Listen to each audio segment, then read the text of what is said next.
মাহবুর রহমান মাহবুর রহমান, পিতা মতিয়া রহমান। দ্বিতীয় নম্বর আসামি হলো ফারজানা আক্তার, স্বামী মাহবুর রহমান। 3 নম্বর আসামি মর্জিনা বেগম, স্বামী মতিয়া রহমান, তার শালা মন, পিতা অজ্ঞাত। আসসালামু আলাইকুম। আমি মোহাম্মদ নুরুজ্জামান, পিতা মৃত্যু আব্দুস সামাদ, গ্রাম ধোপাডাঙ্গা, থানা ও জেলা নীলফামারী।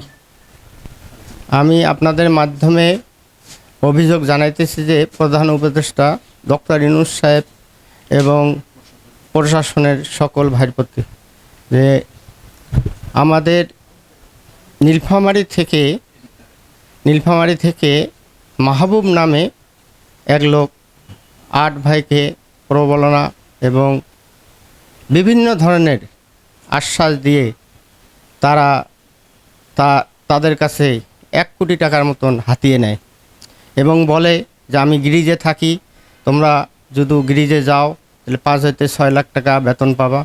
ওই হিসাবে সে 8 জনের কাছে 1 কোটি টাকা নিয়ে নেয়। নেওয়ার পরে সে বলে যে পাকিস্তান যাবেন, পাকিস্তান গেলে সেখানে আমার লোক রিসিভ করবে, পাকিস্তান থেকেই সম্পূর্ণ কাগজপত্র ও বিমানের মাধ্যমে যাইতে পারবেন। কিন্তু 8 জন লোকের মধ্যে 4 জনকে প্রথমে পাঠায় 24 ফেব্রুয়ারি 2025 সাল রাত 11টা 20-এ ফ্লাইট ছিল। ওরা পাকিস্তান পৌঁছার পর ওখানের লোক, ওনার যে মাফিয়া চক্করের যিনি, ওনাদের নিয়ে যায় বাসায়। একদিন বাসায় অপেক্ষা করে। পরের দিনে উনি বলে যে বিমানের টিকিট নাই, তোমাদের ইরান যাইতে হবে। ইরান যাওয়ার উদ্দেশ্যে বলিয়া তাদের আফগানিস্তানের জঙ্গলে নিয়ে যাওয়া নির্যাতিত করে। এমনভাবে নির্যাতিত করে তাদের মাংস এবং শরীরের মধ্যে প্লাস দিয়া বিভিন্ন ধরনের ক্ষত করে আমাদের কাছে ভিডিও পাঠায়। अस्सलाम वालेकुम भाईजान, क्या हाल है? अल्हम्दुलिल्लाह ठीक ठाक है भाईजान। 1 बंदे, 2 बंदे, 3 बंदे या 4 बंदे है भाईजान। बलाल अकादमी है, ठीक है? बंगाली मुश्किलात की नहीं है इधर से इंशाल्लाह। खाना माना ये इधर से मैं फ्री देता है, ठीक है? अच्छा, इधर से खास का बेटा है। যে তোমরা যদি তাদের জীবন বাঁচাইতে চাও, তাদের ফ্যামিলিগত থেকে টাকা, মুক্তিপণ টাকা দাবি করে। আমরা আবার প্রশাসনকে যদি জানাই তাদের হত্যা করবে, এই জন্য আমরা কোনো প্রশাসনকে জানাই না। প্রশাসনকে না জানার কারণে আমরা আবার ওনার স্ত্রীর কাছে 4 জনের 40 লক্ষ টাকা রাত 11টার সময় দিয়ে আসি। দেওয়ার পরে ওদের ইরান বর্ডারে নাকি কোথায় রাখছে জানি না, কিভাবে আছে তাও জানি না। নাম হলো একজন জাহাঙ্গীর আলম বাদশা, নীলফামারী আল্লাপাড়া, সুফিয়ান নীলফামারী, উমর ফারুক নীলফামারী, আব্দুল মান্নান নীলফামারী। এই 4 জন এখন ইরানে কোথায় আছে তা জানি না। প্রধান আসামি 1 নম্বর মাহবুর রহমান, পিতা মতিয়া রহমান, ওনার স্ত্রী ফারজানা আক্তার, স্বামী মাহবুর রহমান, ওনার মাতা মোসাম্মদ মর্জিনা বেগম, স্বামী মতিয়া রহমান, ওনার শালক মন, পিতা অজ্ঞাত। কিশোরগঞ্জ বাড়ি শুনছি। মাহবুর রহমান প্রধান আসামি। মাহবুর রহমানে এদেরকে নিয়ে আদম ব্যাপারী, আর মাহবুর রহমানের মাধ্যমে এরা বিদেশ গেছে। উনি গ্রিসে ছিল, বিভিন্ন ধরনের প্রবলন দেখাইছে, মানে বিভিন্ন ধরনের কথা বলিয়ে নিয়ে গেছে। হ্যাঁ, আমরা ফ্যামিলিগত ব্যাপারে সবাই চাই ওনাকে অ্যারেস্ট করি, রিমান্ডে নিলে সব কিছু জানবে। প্রায় আমাদের কাছে ক্ষতিগ্রস্ত সবাই ফ্যামিলিগত 2 কোটি টাকার মতো ক্ষতি হয়ে গেছে। কেউ বাড়ি ভিটা বিক্রি করছে, কেউ জমিন বিক্রি করছে। আমি আকুল আবেদন জানাবো ডক্টর ইউনূস সাহেবের কাছে যে ওদের ইরান থেকে যে কোনোভাবে সরকারি খরচে নিয়ে আসা হোক। হ্যালো, আসসালামাইকুম ভাই। টাকা টাকা লাগবে নাকি এখন? না না এখন না, এখন টাকা দিয়ে কি করবো? কালকে ব্যাংকে দিয়ে আপনি কত টাকা?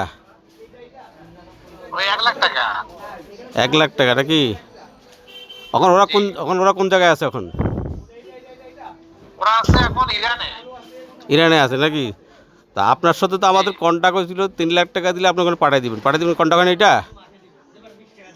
না না না না, ওইভাবে কথা নেই। আপনি হয়তো বা সবগুলো কথা শোনেন নাই, বাদশা সবগুলো কথাই জানে। হ্যাঁ। কারণ আপনাদেরকে বাদশা অনেকগুলো কথা লুকাইছে হ্যাঁ, বাইরে যাওয়ার জন্য। তো যাই হোক, সেটা কোনো কথা নয়। ঠিক ঠিক আছে। তা আপনি পৌঁছান, আপনি আর কত টাকা পাবেন আপনারা? এই ইয়ে যাওয়া পর্যন্ত, হ্যাঁ হ্যাঁ হ্যাঁ, ওটা যাওয়া পর্যন্ত আর টাকা পাওয়া যাবে এখনো। আমার কাছে লেখা আছে, আমার এখন সঠিক মনে হচ্ছে না। না না না, কত মানে আপনার সাথে কন্ট্যাক্ট ছিল আমাদের 11 লাখ টাকা, ঠিক আছে? না না, 12 লাখ। আচ্ছা, 12 লাখ টাকা কন্ট্যাক্ট। মনে করেন যে এর আগে মনে করেন ফ্লাইটের কথা 4 লাখ টাকা নিয়েছেন, নেন না আপনারা? 3 লাখ আর 1 লাখ, 4 লাখ, 3 লাখ। 5 লাখ, এইটা সহ 6 লাখ টাকা আসবে মনে হচ্ছে। কেন মনে করেন যে আমি আপনি বুঝাই দিই, আপনি মনে করেন যে আগে নিয়েছেন 3 লাখ, পরে নিয়েছেন 1 লাখ, 4 লাখ। তারপর আবার যাওয়ার সময় বললেন যে টাকা ডলার করে দিতে, ওখানে দেওয়া হয়েছে 2 লাখ। কত হলো? ডলার তো ওদের হিসাব, ডলার তো আমরা নেই নেই। না, না, ডলার না। তো আমরা কেউ নেই নেই, ডলার তো ওরাই দিছে। না না, এটা তো কন্ট্যাক্ট তো ছিল, মনে করেন আপনার 3 লাখ টাকা নেবেন, পঞ্চায়েত দিবেন, এটা তো কন্ট্যাক্ট ছিল। ডলারের টাকা আমরা নেই নেই ভাই, শোনেন আমি বলি, ডলারের টাকা আমরা নেই নেই। ডলারের টাকা ওরাই নিছে, ওরাই খরচ করছে, আমরা নেই নেই।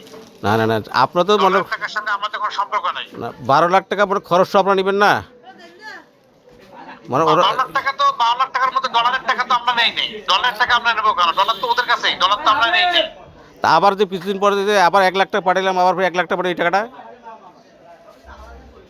সেটা বাদশা যে কি জন্য নিছে তা তো বলতে পারবো না। হ্যাঁ, কিন্তু আমি বাংলাদেশে থাকা অবস্থায় 1 লাখ টাকা আপনি পাঠাইছেন, ওই টাকাটা আমি পাচ্ছিলাম। না না, কিছুদিন পরে তো মনে করছেন, আমি বলি আমার কাছে আরও 1 লাখ টাকা চাইছিল, কয়েকদিন আগে 1 লাখ টাকা আমি দিছি, ঠিক আছে? বাচ্চা, সেই 1 লাখ টাকা আমি পাচ্ছিলাম। হ্যাঁ ঠিক আছে, 1 লাখ টাকা। তারপর ও তো যাওয়ার সময় তো 2 লক্ষ টাকা, 2 লাখ টাকা ডলার নিয়ে গেছে। তো 2 লাখ টাকা মনে করো আপনাদের কাছে ওটা ওই কাজে ব্যবহার হয় নাই? হ্যালো হ্যালো হ্যালো হ্যালো,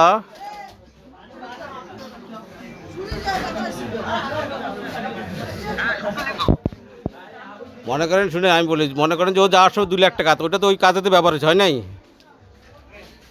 না না, ও টাকা যে ব্যক্তিগত ভাবে খরচ করছে সেটা তো ও করছে, আমরা তো বলতে পারবো না।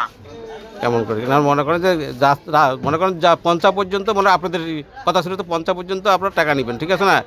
12 লাখ টাকা। এখন আপনারা মনে করেন খাওয়া দাওয়া সব কিছু আপনাদের নাকি? আমি বলি, কারণ না না না, শোনেন, সবগুলো তো আর ওই টাকার উপরে খাওয়া দাওয়ার জন্য তো আর দিতে পারে না কেউ, সেটা বলতেছি না। আমার কথা শোনেন, আমি বলি আপনাকে, বলেন। সোজা কথা বলি। হ্যাঁ। আপনি এই টাকাটা দেবেন, এরপরে আর কোনো টাকা আপনার লাগবে না ও জায়গা মতো না পৌঁছা পর্যন্ত। হ্যাঁ। কারণ এটা একটা সিক্রেট জায়গার মধ্যে আসে দেখিয়ে টাকাটা দেওয়া লাগতেছে।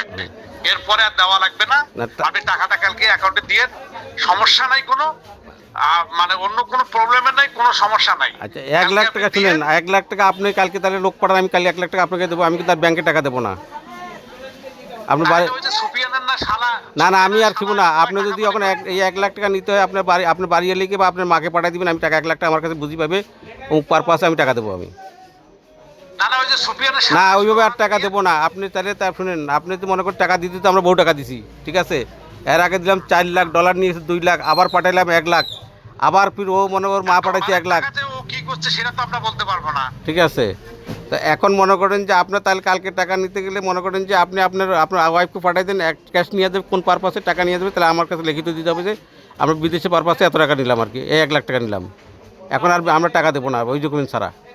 আপনি কালকে পাঠাই দেন, তাহলে আপনার বাড়ি লিখে আমার কাছে এসে টাকা নিয়ে যাবে 1 লাখ।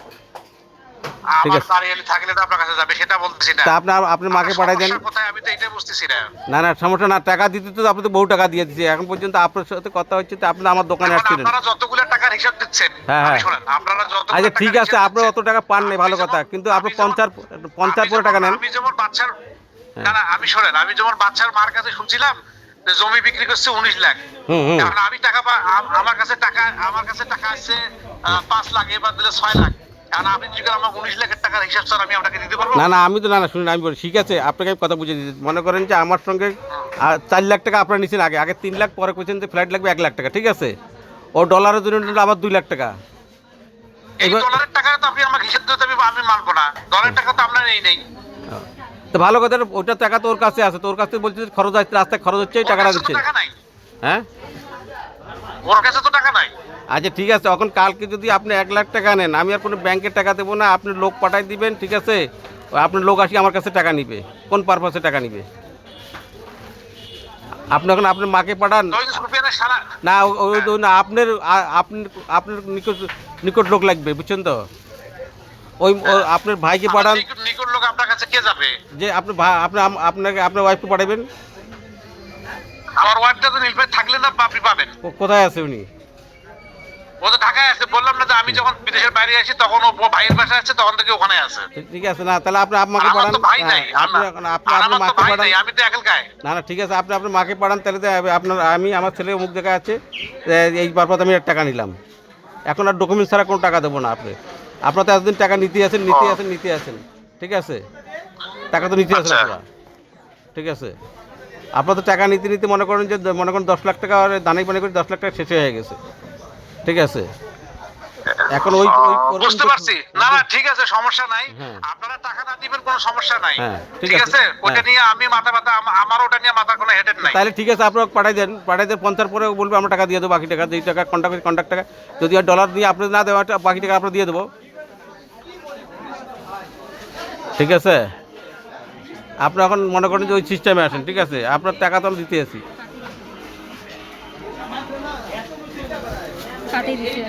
অন্য কোনো মিডিয়ার কাছে অথবা কোনো প্রশাসনের কাছে জানাইছেন কিনা?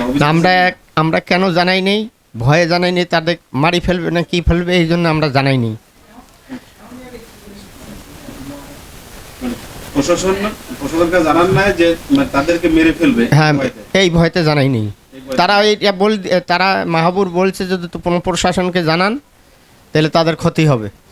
আটককৃত যারা আছে, হ্যাঁ, ওরা এখন স্পেসিফিক কোন রাষ্ট্রে আছে? এরা বোঝা যায় ইরানে আছে, মানে ইরান থেকে মাঝে মাঝে কল আসে, আমি হিন্দি উর্দু বুঝি, এই ইরানি লোকের সাথে কথা বলি যে ইরানে বন্দি আছে, হ্যাঁ তোমরা রুপিয়া ভেজো, টাকা ভেজো, না হলে तुम लोग को जान से मारी देगा, ऐसे बात बोला। इसीलिए ইরানে আছে, ওরা ইরানে আছে। ওদের সাথে কি আপনার কথা হয়?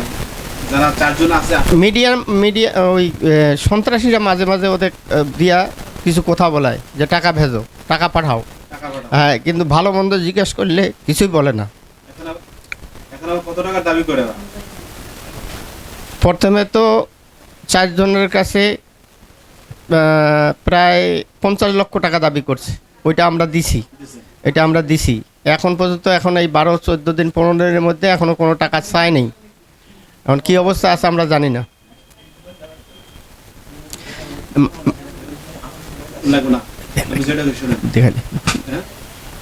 এখন বর্তমানে প্রশাসনের কাছে এবং বাংলাদেশের অন্তর্বর্তীকালীন সরকারের কাছে আপনার এখন কি চাওয়া পাওয়া, এবং আপনার গার্ডিয়ানের পক্ষ থেকে, আপনার শ্যালকের পক্ষ থেকে, সকলের 8 জন পক্ষ থেকে?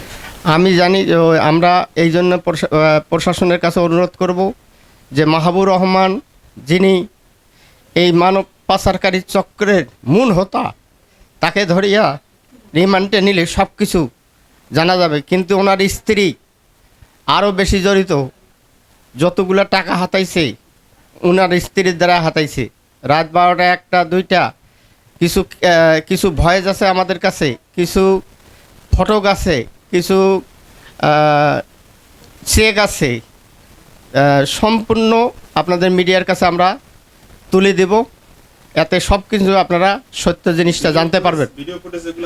কিছু ভিডিও ফুটেজ আছে, কেন মানে যেগুলা ওরা বন্দি অবস্থায় ইরানি লোক পাঠাইছে, ওরাও সুযোগ পাইছে অন্য মোবাইল দিয়ে, কিছু ভিডিও প্রুফ আছে যেগুলোতে টাকা পাঠাবার কোনো প্রমাণ আছে আপনাদের কাছে? টাকা পাঠারও প্রমাণ আছে আমাদের কাছে, বিকাশের মাধ্যমে নিছে।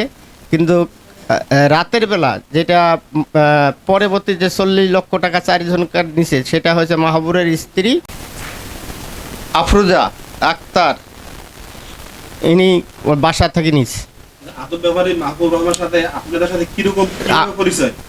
পরিচয় উনি আমাদের নীলফামারী শহরে উনি বাসা, আমার শালা এবং যারা 8 জন আছে ওরাও ব্যবসায়ী ছিল, কেউ চাকরি করত, কেউ সেলম্যানি করত। আর বিভিন্ন ধরনের প্রবলেম দেখে উনি আপনাদের এলাকা এলাকা আমাদের নীলফামারী সদরে, আমরা একটু গ্রামে আছি, আর সদরের মধ্যে আপনাদের বাড়ি আর আসামে আতপ ব্যাপারী মাহবুব রহমান কি এক জায়গায় কাছাকাছি নাকি? কাছাকাছি। আমরা সদরে পড়ি, কিন্তু ওদের বাড়ি 13 কিলোমিটার আমাদের বাড়ি, আর ওরা ওর সদরে থাকে মেন টাউনে, আর আমরা একটু গ্রামে থাকি 13 কিলোমিটার দূরে। আসামি মাহবুব রহমান আর তার স্ত্রী এরা কোথায় বর্তমানে? মাহবুব রহমান ঢাকায় আছে, কোথায় জানি না। মাঝে মাঝে হোয়াটসঅ্যাপে কল দিলে ওনাকে পাওয়া যায়, মাঝে মাঝে বন্ধ। কখনো ওনার স্ত্রীকে পালে নিয়ে নারায়ণগঞ্জ ওর শালার কাছে থাকে, কখনো বাসায় থাকে, এইভাবে থাকে। মাহবুব রহমানের সাথে কথা বলার চেষ্টা করেন না এই ব্যাপারে যে তুমি এমন কেন করলা? এইবার কয়েকবার চেষ্টা করছি কথা বলার, ওইগুলোরও রেকর্ড আছে। উনি বলে যে আমি কিছু টাকা দিব, কি প্রমাণ আছে তোমাদের কাছে, যেটা প্রমাণ আছে সেটা দেব। কিন্তু ওনার রাতের আধারে যেগুলো ওনার ওয়াইফ টাকা নিছে, সেটা তো আমাদের কাছে তো প্রমাণ নাই। ওয়াইফের নাম কি? আফরোজা আফরোজা। আফরোজা। তা এই ভিডিওর মাধ্যমে আপনার সাথে কথা হয়? ওয়াইফের সাথে আপনার সাথে কথা হয়েছে? একবার শুধু হয়েছে, ওনার ওয়াইফের সাথে একবার বাসায় গেছিলাম। উনি কোনছে যে আমরা আপনাদের টাকা দিব, কিন্তু সব টাকা দিব না, কিছু টাকা দিব, এই কথা বলছে। কিন্তু এখন মাঝে মাঝে বলে যে তোমরা লোভে পড়ছে। কিন্তু আমরা সর্বপ্রথম হলো আমরা দাবি করতেছি যে ওনার মাফিয়ার হাতে যে পাকিস্তানি লোকটা, আর তার ছবি আমার কাছে আছে, যে পাকিস্তানি লোকটা উনি নিয়ে যায় নির্যাতিত করলো, ওনার শরীরগুলাতে মনে করেন প্লাস দিয়ে টানিয়া তাদের মাংস পর্যন্ত তুলে ফেলছে। এইটার বিচার চাই আমরা, এইটা প্রশাসনের কাছে। তাকে অ্যারেস্ট করলে সম্পূর্ণ তথ্য পাওয়া যাবে। আর ওর একাধিক পাসপোর্ট থাকতে পারে। আর ওনার কাছে শুনছি নাকি 2-3টা আইডি কার্ড আছে বিভিন্ন নামে, পাসপোর্টও একাধিক আছে। সর্বশেষ কথা হলো আপনার কাছে মানে সাক্ষী প্রমাণ ডকুমেন্টস পর্যাপ্ত পরিমাণ আছে? আপনার ঘটনা সত্য আপনি মানে আশাবাদী আর কি? আশাবাদী আমরা, যে আমরা যদি প্রশাসন চেষ্টা করে তাহলে ওরা ইরান থাকিয়া মুক্ত করে আনবে। আসামের নাম জানা আছে আপনার? হ্যাঁ, নাম জানা আছে। আসামের নাম 1 নম্বর আসামি হলো মাহবুব রহমান, মাহবুব রহমান। আর 2 নম্বর হলো ফারজানা আক্তার, স্বামী মাহবুব রহমান। 3 নম্বর মর্জিনা বেগম, স্বামী মতিয়া রহমান। আর 4 নম্বর ওনার শালা মনু, পিতা অজ্ঞাত। এদের কয়েকবার আমরা এই ধরনের কথা বলছি যে তোমরা আমাদের আসামি, আমাদের যে ভাইগুলোকে পাঠাইলেন, তোমরা কেন এই ধরনের প্রতারণা করলেন। যেমন উনি বলছিল যে আমি নিজের সাথে যাব, কিন্তু উনি যায়নি। উনি দালালের মাধ্যমে, পাকিস্তানের দালালের মাধ্যমে তাদের ওনারের চক্র, ওনার ওই যে উনি 10 বছর বিভিন্ন দেশে ছিল। উনি বড় ধরনের মিডিয়ার, এই বড় ধরনের মাফিয়ার কাছে হাত আছে ওনার। উনি এইরকমভাবে লোককে পাঠাইয়া ও নির্যাতিত করে, এবং টাকা পয়সা ওদের যেগুলো ডলার নিতে বলছিল, 2 হইতে 2.5 লাখ টাকার ডলার, মোবাইল, কাপড়, সব তো মাফিয়ারা কাড়ি নিছে। আবার মুক্তিপণ যে একজনকে 12 লক্ষ টাকা করে মুক্তিপণ দিয়েছি।